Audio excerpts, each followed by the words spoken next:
Get the dress up you need.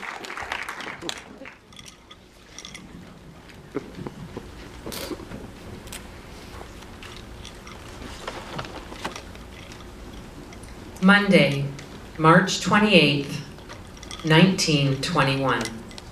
Lafayette Hospital, Buffalo, New York. She couldn't bring herself to look under the blankets.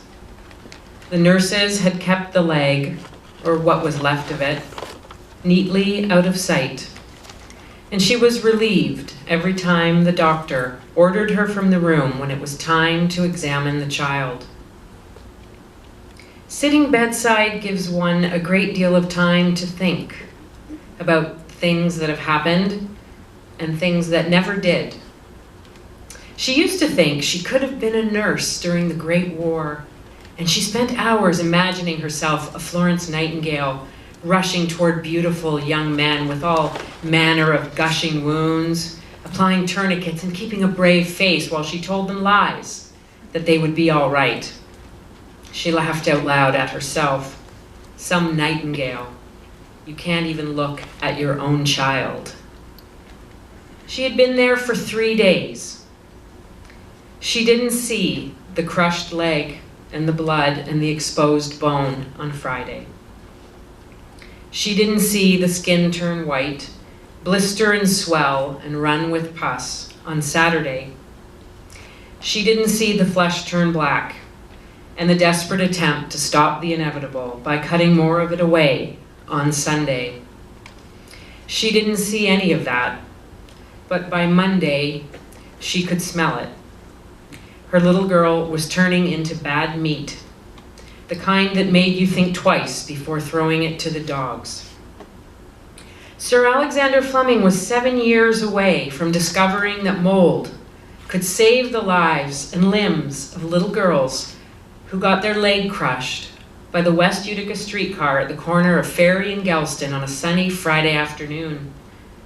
For 3 days, she sat by the child's bed in every minute they would allow. She had no appetite. She took sips of coffee and water placed in her hand more out of habit than out of thirst. She slept on the floor beside the bed. She should have known that her daughter was dying when they didn't make her leave. Visiting hours are for the living. There was nothing useful for her to do, and women are accustomed to being useful, so she kept herself from going mad by praying quietly. Friday, she prayed, as any mother would, that her child would fully recover and dance at her own wedding. Saturday, she started making deals. Take the leg, just let her live. By Sunday, reality had infected her too, and she prayed only that the child would remain delirious and unaware until the end. But her prayers were mostly unanswered. She couldn't stop the horror that the newspaper would tidy up and report as Greta Becker, age 6, died from an infection following a compound fracture of the leg. She wanted the papers to report the real story, that little Greta Becker died of a drunken, lazy father that sent a 6-year-old out into the city to buy cigarettes. There was nothing she could do now for the child she brought into the world except be with her on the way out. And so she brushed and braided her hair, her bright red hair that she loved to wear in pigtails, and insisted that it be with pink ribbons, even though everyone knew red-haired girls should never be seen in pink.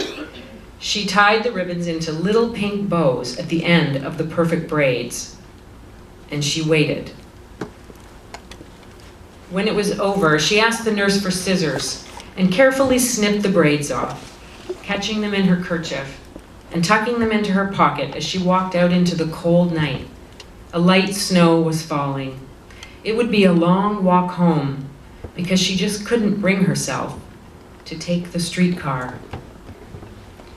Postscript, July 2013. I carefully opened the small bundle wrapped in saran wrap to help preserve it. There they were. They had always been there. The 2 red braids and the pink ribbons. I wondered, when is it okay for someone to be forgotten?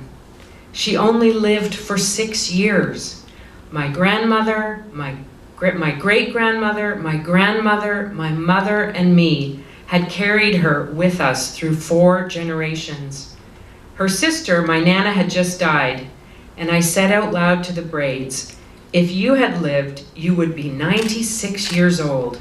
I think that's long enough."